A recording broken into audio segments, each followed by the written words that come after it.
If you start your meal with something sweet, even a diet soda, you just told your body to produce more insulin than necessary. And if insulin is high, fat burning stops. So today I'm going to show you exactly how I structure every single meal to control insulin. And at the end of this video, I'll show you real examples of what I actually eat so you can get ideas for yourself. And this isn't about starving yourself, it's about order. If you're trying to lose weight, or if you're insulin resistant, or if you're eating clean but still gaining, or if you feel inflamed and puffy after meals, this might be the missing piece. Now here's my main rule. I always start with protein and fat only. No sweetness, no carbs, nothing else that tastes sweet. For the first 20 minutes of my meal, I eat protein and fat, and at least half of my total meal is protein and fat. Why? Because the first bite determines the insulin response. Every time you eat, you trigger 2 insulin spikes. Your body always produces enough insulin for a full meal, but if you start with something sweet, whether it's real sugar or artificial sweeteners, that spike becomes larger than necessary. And when insulin spikes higher than needed, it can drive blood sugar down too far afterwards, and that's called reactive hypoglycemia. That's the blood sugar crash. That's a sudden energy drop a few hours later, and that's the "why am I starving again" feeling. That's the brain fog, that's the irritability.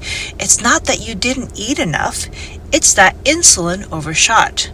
So if you start your meal with fruit or toast or even a diet soda, you amplify that insulin response before the meal has even really begun. And that exaggerated spike increases the likelihood of a crash later. Order matters. After I eat protein and fat for about 20 minutes, then I move to complex carbs. For most people, that might look like vegetables, like avocados, nuts, seeds. For me personally, I can't do high fiber vegetables because I have SIBO. High fiber foods bloat me, so I have to be very careful with that. And this is important. Just because something is healthy doesn't mean it's healthy for your gut. So you have to know your body, and I would recommend getting some testing. And at the very end of a meal, that's when I'll have simple carbs. This is where most people get it backwards. Fruit, chocolate, sourdough toast, dessert, anything sweet. That goes at the very, very end. And ideally, it's no more than a quarter of your meal. By that point, the protein and the fat have already slowed down digestion, the insulin curve is flatter, the spike is lower than it would have been if you had eaten it first. That makes a massive difference. Insulin is a storage hormone. Higher insulin means more inflammation.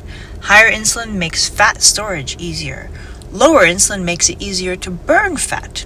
You can eat clean and still spike insulin if you eat in the wrong order, and that's the part that nobody teaches.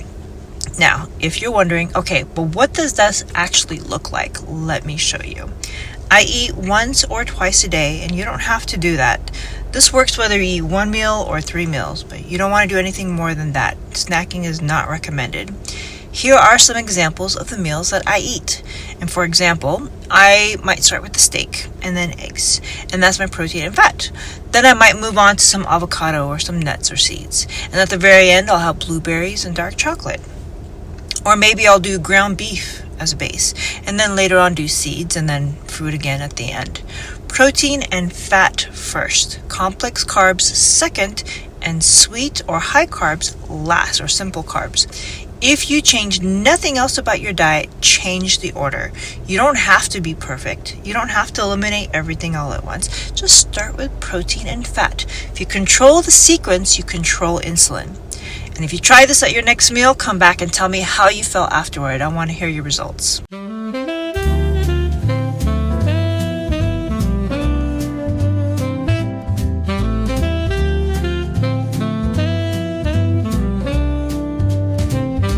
The evening drips like honey, oh so slow.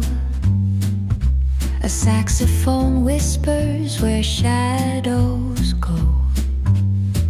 Gentle piano paints the twilight's hue as cobblestone sighs beneath our shoe. The books are sleeping on the dusty shelves with stories stories of lives unforgotten.